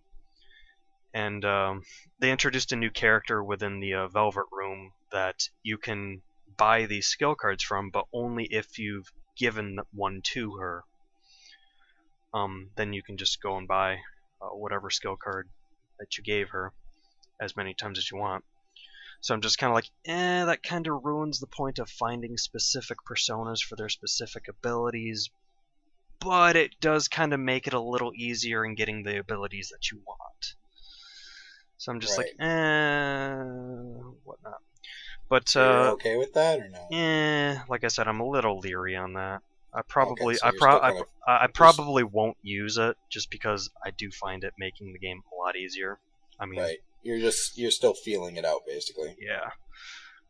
But the best thing about this version of the game is that they added a lot of content to it. There's new characters that you can interact with, I'm pretty sure, like, new, oh god. I love this game so much and I forgot what it's called. You're friending them and, you know. Oh, the relationship building? Yeah, the whole relationship building thing. I forget what that's specifically called because my brain is crapping out on me right now. But I'm pretty sure that there's new people that you can interact with to power up your personas with that. There's new events such as Valentine's Day, which in the previous game you could practically mac on all the girls and get them to date you with no consequences whatsoever. Except in this game, because once Valentine's Day rolls around, you better only have one, because stuff can get really bad really fast. Okay. There's that. I haven't really gotten too far into it. I'm at the boss of the first dungeon, Yukiko's castle. So I've gotten, a general feel of how this game, of what they've done to it, and Right, but yeah, but more of it. Well, it's similar enough, though. It's similar enough. Okay. Like I said, I just don't like the stuff that they made it easier. But other than that, it still is pretty much the same core game. They added a lot of content to it from the previous version, which is pretty much the only reason why I'm playing through it again, just to see all the new stuff. Right. And plus, I love this game. So, yeah, if you're looking for a great, RPG, and you have a Vita and you need something to play on it, get Persona 4 Golden. The one on PS2 lasted me 70 hours on one playthrough. And that's not taking it lightly. Normally I can just blast through an RPG. People like, say, Tales of Symphonia. It was touted as an 80-hour game. I beat it in 20. Yeah. I hit 80 hours on my fourth playthrough. Right. So, but this game does not hold back in terms of its playtime. Good. And plus, I'm pretty sure with all the added content, there's even more to do in it. So, yeah, no, if you want a great bang for your buck, Persona 4 Golden or Persona 4 on the PS2, if you still play on your PS2, Yeah. It's $20 either way. Oh, is it down to 20 now? Yep. Oh, good. I spent 60 on my copy. Yeah, you got the special limited edition thingy. Yeah, I pre-ordered the special limited edition. The weird thing was, I was planning on actually playing that game, which is why I pre-ordered the special edition, and I haven't actually played it yet. So, yeah. Just one more of those, like I bought it, but then Fire Emblem, so... Yeah. I've not gotten around to it yet. Okay, the next game is kind of the reason why I'm starting to get into a Vita, is because now it's starting to get all those niche little Japanesey titles that you just would not expect coming over here. And that is Conception 2 Children of the Seven Stars. I have that too, by the way. The basic premise of it, and actually... Well, now wait. Before you talk about the game, talk about the pre-order. Because remember? Oh, right. Right. Okay, so because I just had a 3DS at the time, I pre-ordered the 3DS version, which, that's fine. But I played the demo of it on the 3DS, and I'm like, yeah, sure, this is pretty good, pretty good. The only thing I couldn't stand was the frame rate issues. But then, Marauder showed me the demo on PS Vita, and of course, no frame rate issues. Plus, the demo is leagues better on the Vita than it is the 3DS. Just because you play through the entire prologue of the game on the Vita, apart from on the 3DS, where they took a random chunk out of something and just kind of threw it in there. Yeah, they made it their own weird demo, which only lasts like 10 minutes, whereas it took me 2 hours to beat the prologue on the Vita. Yeah, I remember you brought up you showed me Conception 2, and you're like, well, I heard this was like Persona, so I'm thinking about pre-ordering it. So I looked into it, and I was like, yeah, this looks pretty good. So we go to pre-order it on Amazon, you and I, and it was on Vita too. And yeah. I was like, oh, well, that'll give me something to play on Vita because I don't have too many games on that yet. So I pre-ordered it on Vita. You did it on 3DS, and when the demos came out, we sat and compared. And the Vita version, I mean, it's not like leagues better, but it's better enough. Well, I only say that because they actually give you something to do with it. Like I said, you get to play through the prologue of the game, not just some random chunk that doesn't have anything to really do with the game. Oh. And well, I'm talking more about the way it looked. Well, yeah. In terms of how it looked, they look pretty identical. Like I said, the only issue that I had with the 3DS version is kind of frame rate issues. But other than that, there's really no difference. I would say, I'm not a real stickler for frame rate, knowing exact values based on how smooth stuff works. But basically, I would say the PS Vita runs at 60, the 3DS one runs at 30, and I would say 15 when you're conversing with, the girl characters, because it kind of chugs when you're talking with them. But that was really my only issue with the 3DS version. So then when I bought the Vita, I instantly canceled my 3DS pre-order and pre-ordered the Vita version, which they had a special limited edition collector's thing where you get the soundtrack and the game, which comes in its own little nice box. I really like it. Yeah, it's big enough to hold. It basically looks like a CD. The box does. Well, I'm pretty sure the box is like the same size for the 3DS one. I think it looks like the same as my Project Cross Zone, which I'm actually really, kind of annoyed that I haven't played that much yet. Yeah, me neither. I spent $40 on it, but I didn't really touch it. And it's just kind of annoying me.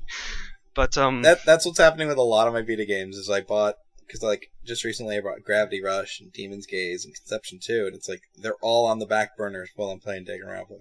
Mm-hmm. But the okay, so now onto the game. The point of the game is that there's these giant chasms that have opened up into the world, and from these chasms monsters are coming out. But the problem is that no one can go in them because they're just completely full of what they call dusk. And dusk is this type of energy that these monsters, live off of. Whereas everyone else who is fighting them... It's suicide, more or less. Yeah. Which everyone else relies on this, I think it's called star energy from the star god. So, the only way that people have been able to fight these monsters is just fight whatever comes out, and, they really can't do anything else but that. But then your main character is called God's Gift, who I'm not kidding. I know. I remember playing the PS Vita demo, and they said what his name was, and I'm like, subtle. Yeah, I know. But basically he has enough star energy to where it's just basically pouring from him, so that anyone can actually go into the dungeon with him and actually neutralize the dungeon, and then people wouldn't really have to worry about it anymore. But the main reason why I did get this game is because a lot of people were comparing it to the Persona series, which as I just said, Persona 4 is my favorite RPG of all time, so of course I had to look into this. And yeah, I can see where the comparisons come from. The dungeon crawling is pretty much the same. You got these 3D environments that you can run around with. You run into enemies through there. The battle system is kind of similar with its own little special tweaks. But another thing that you do, and why I call this kind of a weird Japanesey game, is that, and I hate this name. I hate the term for this. But you classmate with the female characters to create star children. And what you do... Star children are basically like your familiars or something. Yeah.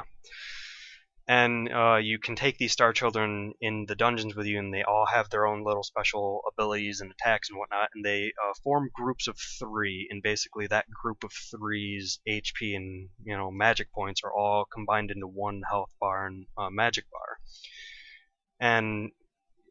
And the battle system revolves around this whole positioning thing where enemy weak points are based on where you're attacking them from, front, right, left, and back. And they also introduced this whole chain system where an enemy will power up like for a special attack, but it'll take them a couple of turns. And what you do is and it'll show like within one of the 4 quadrants which ones he's going to attack. And if you actually attack him from that quadrant, then it'll increase the chain gauge, which will then make your party faster. You'll do extra damage, and if you completely fill it, then if there's more enemies on the field, then the chain attack will go to all of the enemies on the field. It's kind of like a super special screen clearing move. I haven't been able to pull it off yet because the enemies are kind of easy in these first 2 dungeons that I've been into. But yeah, it's really interesting.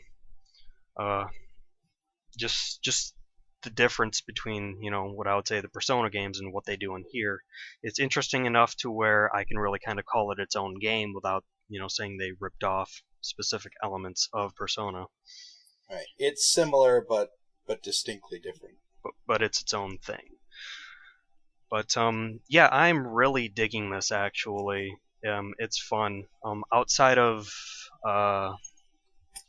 of dungeon crawling, you basically go around, interact with the female classmates, increase your relationships with them, and based on how much they like you, determines how strong the star children will be.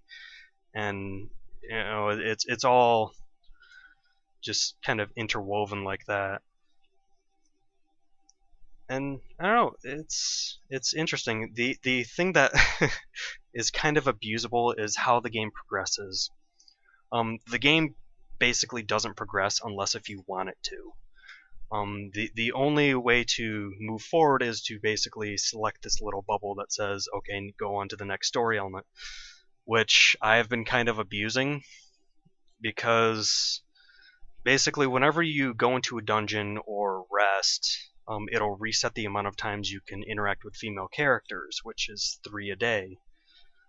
And basically I would interact with 3 female characters, rest or go into a dungeon to level them up a bit, then re-interact with them to boost them even more, go into a dungeon, rinse, repeat multiple times, to where, my relationship with all the ones that I can interact with now are really good, and I can kind of get really good star children out of that.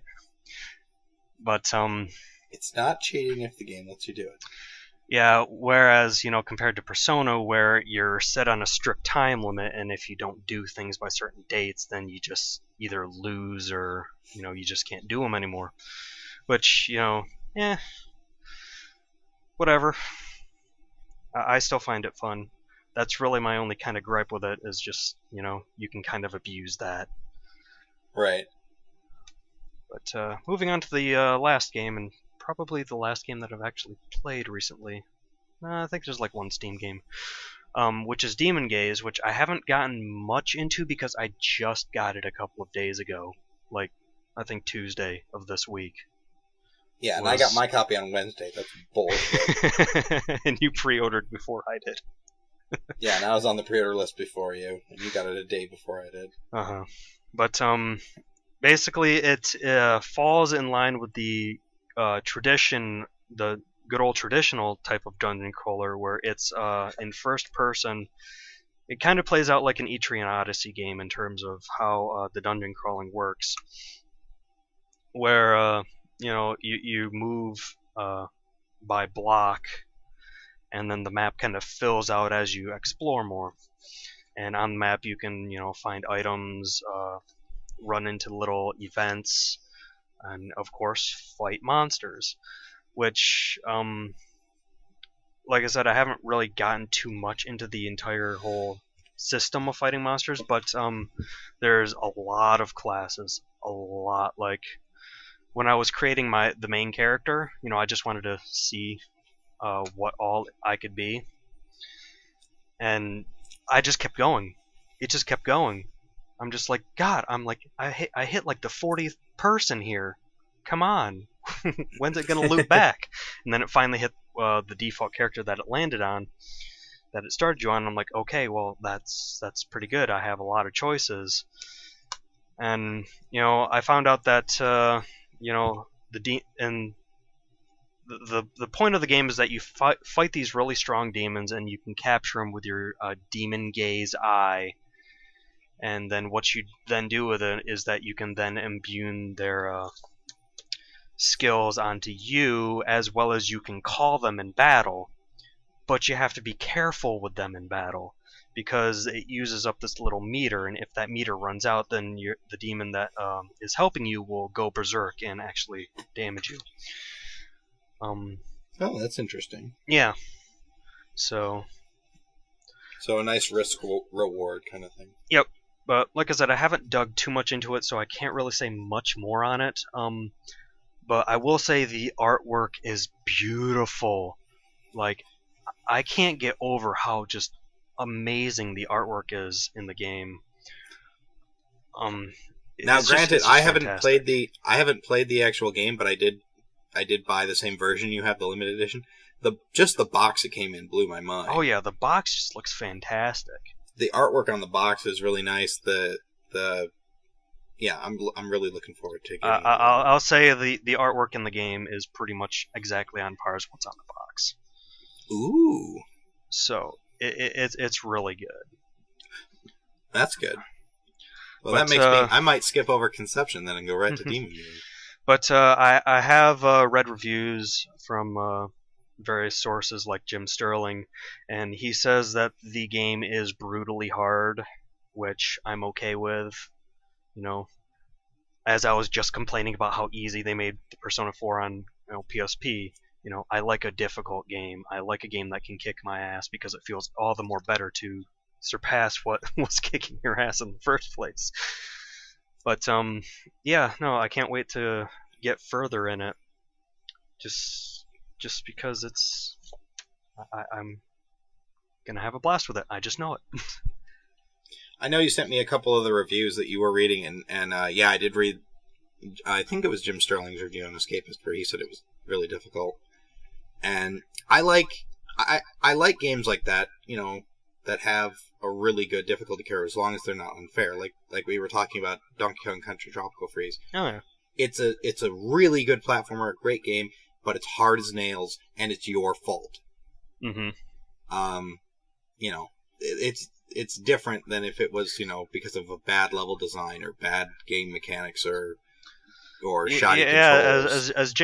As Jim said, it was that there is an option to auto battle, where it'll select all the last things that you did before in the previous turn. But he said not to do that ever. Because you really need to pay attention to what your characters are doing and what's happening on screen, else you are going to die. And, I'm just like, okay, good. Well, I know I will like this game. I pre-ordered it. I had just pre-ordered Danganronpa, and then 2 weeks later they sent me this email, and they're like, hey, we got Demon Gaze up for pre-order. And I was like, and so I looked into it. I was like, I really like the way this game looks. The art style looks nice, and it's a dungeon crawler RPG, which I like.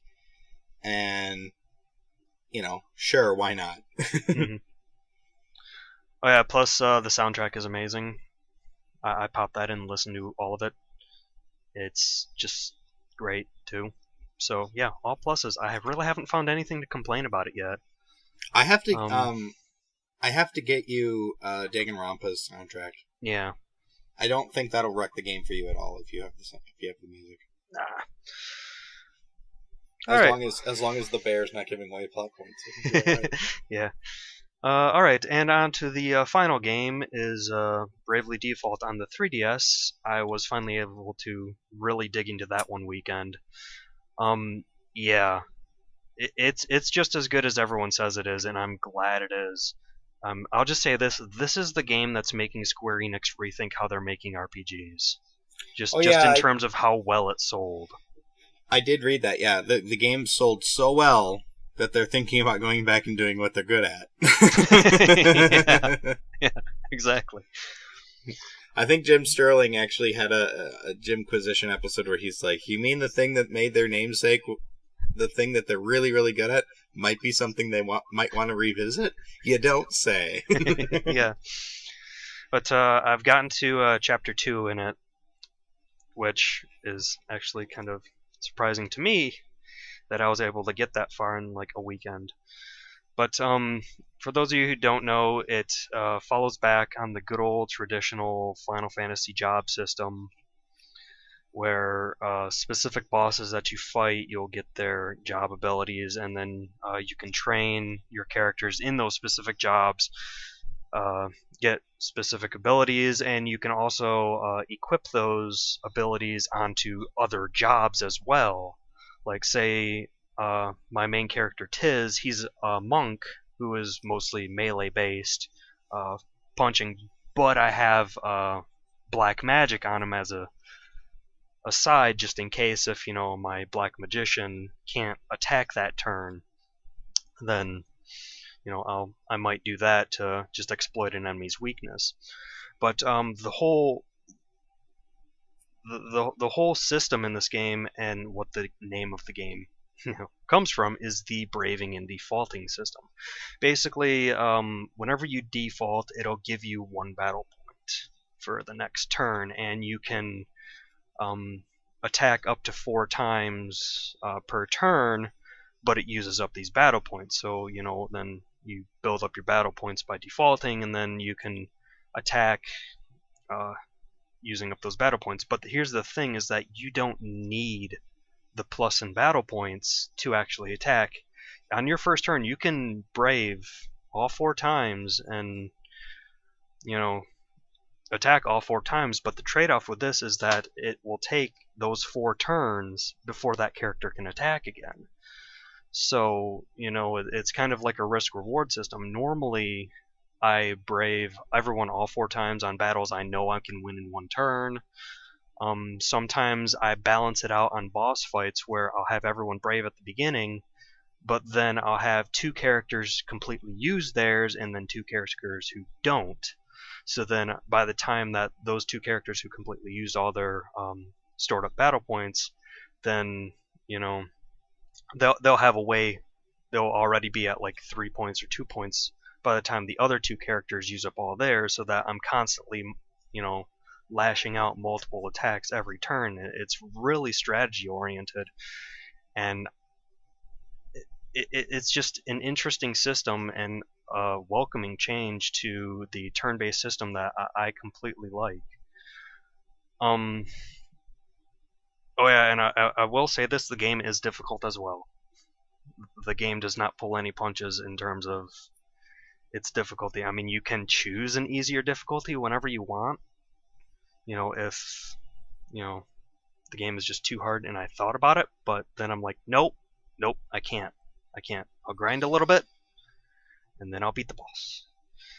But yeah, no. Well, it is a traditional JRPG, Yep. so you know what to expect if you know. Yep. If you're into those kind of games. But like I said, you got to be really on top of your toes on the battles. You got to know everything that's going on, else you will lose. Like the start of Chapter 2, you're supposed to go into this miasma forest, which I was just like, oh, I'm level 20, it's no big deal.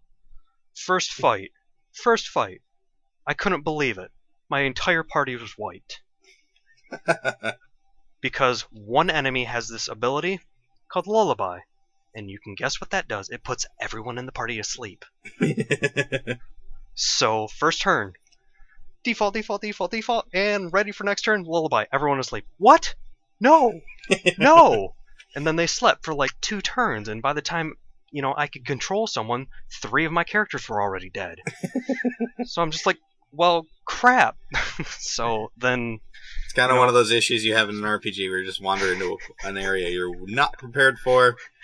So then I was just like, well, dang, what can I do here? So then I basically just went to the merchant, seen which accessories I could buy, which he was selling clothespin, which prevents sleep. So I bought 4 of those and equipped them to everyone, and still had a challenging time going through that forest, because the monsters were not pushovers, but was still able to make it. Huh. But yeah, no, that threw me a curveball. I just could not believe. Started chapter 2. Yeah, all right, progressing the game. Party wipe. Well, you know what? You know what now? Huh. Now I know, so I won't make the same mistake. Dick. Oh. Yeah. But yeah, I'm really digging that game. The story itself falls back onto the good old traditional. There's 4 crystals of the world. Something's happening. You got to go to each crystal and revive it. Overarching story. But like Golden Sun, or yeah. Or But the interactions and the side quests in between are just fun. That's good. They're really enjoyable. Yeah, pretty sure that's it. Yeah, So, like I said, I bought that game too, but I've just been playing so much Fire Emblem. Yeah. Like I said, if you're looking for a great RPG and you need something to do on your 3DS, get Bravely Default. You will not regret it. Or Conception 2. Well, I'm just saying if you have a 3DS but not a Vita. Oh, yeah. If you have a Vita, get Conception 2. But if you have a Vita, I would say get Conception 2 or Persona 4 Gold. Or Demon's Gaze? Or Demon's Gaze, yeah. Yeah, I'm really excited. Well, it's just, I can't really say if it's good or not, because I really haven't dug too deep into it. I just know that it's a game that'll kick my ass. Right. And I do kind of have a good feeling about it. Right. From what I have played. But I can't really recommend it based on, what I've played so far. Sure. But hey, on a side note, you liking the Vita? Oh yeah. It's a pretty neat system. Now tell them no, but say what you told me. I hate the fact that I cannot delete any of those stupid apps that come like default with the system. Oh, that wasn't what I was talking about, but yeah, go ahead. you can't get rid of them at all. So Nope. What I did was I created a folder and I threw all the ones that I did not care to have out. Did you know you couldn't do that before? There No, was no folder system? No, I did not. Yeah, before the latest, I think it was like 2 updates ago, you couldn't have folders. Jesus Christ, that would have drove me nuts. Yeah, imagine me. It was driving me up a wall. I just want to put them in a folder! Because I have a bunch of PS1 download games, and I have a bunch of, PSP games, and it's like, I just want them in their own folders. God. Mm-hmm. Instead, they litter the screen. But here's the thing. I hate the bubble system. I hate it. Like, the interface is nice and clean and fine, but every single time you put a game in, or every single time you download something, it creates another bubble. There's no dedicated game bubble. There's no dedicated cartridge slot bubble. That's what I want. Just so I can keep track of what's in the slot. Like, I know there's a little icon in the corner, but it's just not enough. And, obviously I can deal with it. It's not big, that big a deal. But it's frustrating because, let's say you have all your settings and all your various applications, and then you put a game in, guess where the game bubble shows up? At the bottom of the list. Yep, So I do that every time I put in a new Vita game. I had to go into the stupid edit mode, move the bubble all the way up to where my games were, and then, let it go. Yeah, exactly. So I don't know why again, I don't know why they don't just have a dedicated cartridge slot bubble that. Yeah, also kind of the reason why I did jump on getting the 1000 model, or whatever the initial model was, is because the new model that comes out does not have an OLED screen. I know it has a lot of nice, better features, but it hasn't... not all. The only thing they changed was they made it thinner, they made it lighter, they added 1 gigabyte of storage onto it, which I can immediately tell you is not enough. Well, it's not enough if you're going to be like downloading anything, but I'll just say if you're just doing save stuff, that's fine.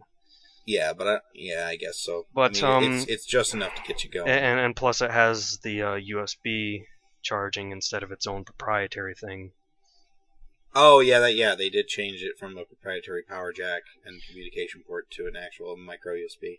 But yeah, I've looked at comparison videos of people who imported the new model to a person playing, the good old 1000 model, and it's just the colors looked washed out. They weren't as vibrant as on the OLED screen, and it's just, if this is going to be the thing that I'm going to be staring at for hours at a time, I want it to look nice. The screen on the Vita is amazing. Yeah. It's one of the best screens I've ever seen on any device. On most televisions, don't look this nice. I know the resolution's only, I think they call it quarter HD. It's like 540 by... Yeah. I forget, but they call it quarter. It's 25% of full HD. But it doesn't look it. Mm-hmm. It looks really nice. Yeah. As for the actual system itself, I think it's really comfortable. I don't have any problems playing it. At least, it doesn't feel heavy. It's not awkward to hold. The only time it gets kind of weird is when you gotta use the touchscreen. So that you gotta lift your hand up away from the controls and mess with the touchscreen. I don't know. Yeah. It's weird, but I'll deal with it. Whatever. Oh, and of course, the only real Achilles heel to the whole system is how expensive the damn memory cards are. Yeah. They've got a proprietary memory card for it that costs way too much. I think it's $60, or it was $60 for 16 gig. Yeah. Now it's down to 40, which is still too much. Yeah. And that wouldn't be a problem usually, except a lot of the games on the Vita are download only, even a lot of Vita games. And if they expect people to be buying a lot of games digitally and downloading a lot of stuff, I don't know why they didn't go with just some kind of standard memory card, like a micro SD or even a Sony M2 or something like that. Something a little bit more common. I mean, I know why they did it, but then, I think you're really shooting yourself in the foot in the long run going with this proprietary PS Vita memory card. I have a 16 gig, and that seems to be working fairly well for me, but I don't download a lot of games, so... Yeah, same here. Yeah, so that might be different. Oh, you know what else I just remembered is I have Corpse Party. Oh, yeah. And I have not played that yet. I bought it. I had a $20 credit and I bought the game. And it's just sitting on my Vita. Yeah, anyway. Yeah, the Vita's really shaping up to be a pretty nice system. It's going to get a lot of these quirkier, kind of out there titles. One that we both pre-ordered recently is Akiba's Journey, or something like that, or what? Akiba's Trip, Undead and Undressed. Oh yeah, it's like a zombie open world thing. No. What it is that it's played in modern day Tokyo, Akihabara, whereas one of the major touts of it is that it's pretty much recreated to look exactly like Akihabara, including where the storefronts are and what stores you can go into and whatnot. But the premise of the game is that there's these vampires that are basically taking over the town, and what you do with that is you fight them with practically anything. Anything can be really a weapon in that game. Like, people are talking about how you can use like computer monitors and motherboards and baseball bats, Oh, so it's like posters. It's like Dead and, Rising. yeah, kind of like that. And you kind of run around in the whole 3D area. It's kind of like a 3D brawler, Okay. type of game. But the thing is to defeat. So it's like Yakuza. Yeah, Okay. actually, yeah. That's a pretty good comparison, I think. Yeah. But the way you defeat the vampires is that you have this little mobile app on your smartphone that tells you which ones are vampires and which ones aren't. And then you fight them. But what you do during the fight is you strip them of their clothes to basically have more of the sun shown on them. And when you strip them all the way down to their underwear, then, of course, then you beat them. See, it's stuff like this that I'm happy exists. Like, this is the kind of game you would read about, that wouldn't be out of place on the NES or the Super Nintendo or, the original PlayStation. But now you just see less and less of it. Mm-hmm. So it's nice that the Vita's there. And it's on PS3 as well. Yeah. But we pre-ordered the Vita versions. I don't know what the difference between the games would be. I don't think there is one, but who knows? I don't know. But should be fun. And I will say the Vita is a very capable system. The games look amazing. Yep. There's a few that look on par with the PS3 sometimes. I downloaded a demo for Dead or Alive 5 on the Vita, and it looks absolutely incredible. So it's a very capable system, and I'm not going to say which system's better, the Vita or the 3DS. It's all about what you prefer to play on. But man, that screen is nice, and I like the controls. And well, like I said, it's starting to get some really decent games out on it, and it's starting to become a viable system now to own instead of before when there was like maybe one or two. Yeah. That sounded good but doesn't justify the $200 price tag. Yeah. In the last 2 months, I've added 4 games to my Vita collection, which is more than I've added for my Wii U in the last couple of months. So that should tell you something. Mm-hmm. Yeah, I'm actually really liking my Vita. I bought it like soon after it came out, I think. Well, you weren't gonna buy it, but then you won that stupid contest, which gave you. Oh yeah, I got the gift card, so I was like, you got the $500 gift card to GameStop. So I was like, what do I get? Well, the Vita came out. Yeah. I'll get one of those because that's really expensive. Yeah, I don't know. It was just one of those things where it's like, I might as well get it because I might never get it otherwise. Mm-hmm. And I'm, at first I was really disappointed in it because not a lot of games came out on it, and the ones that were worth a lot of money, a lot of stores didn't carry. So you end up having to go online. Hell, I had to import the Hatsune Miku game for it just so I'd have something to play on it. Yep. Oh, that's another big bonus to the Vita is it's region free. So if there is an import game you want to play from Japan or Europe or anywhere really, you can.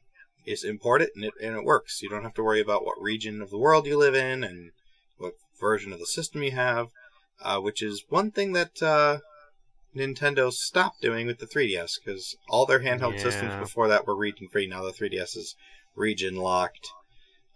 Which I think is a huge, huge thumbs down. But the Vita isn't, so that's nice. Mm-hmm. Another plus for it. Because Hatsune Miku, even though it's all in Japanese and I can't read a lick of it, I can still play it. Because there's not much to it. And I have the PS3 version now too, so I can kind of compare and be like, oh, that's what that means. That must be a good thing to get. Well, Mm-hmm. Alright, well, I guess that'll wrap it up. We've been going at this for quite a while, but... Well, I guess we had a lot to talk about. Yes. That's another thing about doing this as frequently as we do, or as infrequently, is we always have something to talk about. So we're not, going over the same old territory over and over again. Yeah, so again, if you guys have any questions or comments, anything for us, leave it in the comment section below on the YouTube video, or go to the oceanofbees.com forum and leave it in the corresponding thread, or start your own thread if you can't find it, because I always check that out before we start a podcast. So, go ahead and post in there. And, hopefully you enjoyed this episode. I'm glad you were listening. Thanks for listening. And I guess we'll catch you guys on the next bonus stage. As always, I'm your host, Marauder. And I'm Phoenix923. And we'll see you guys on the next bonus.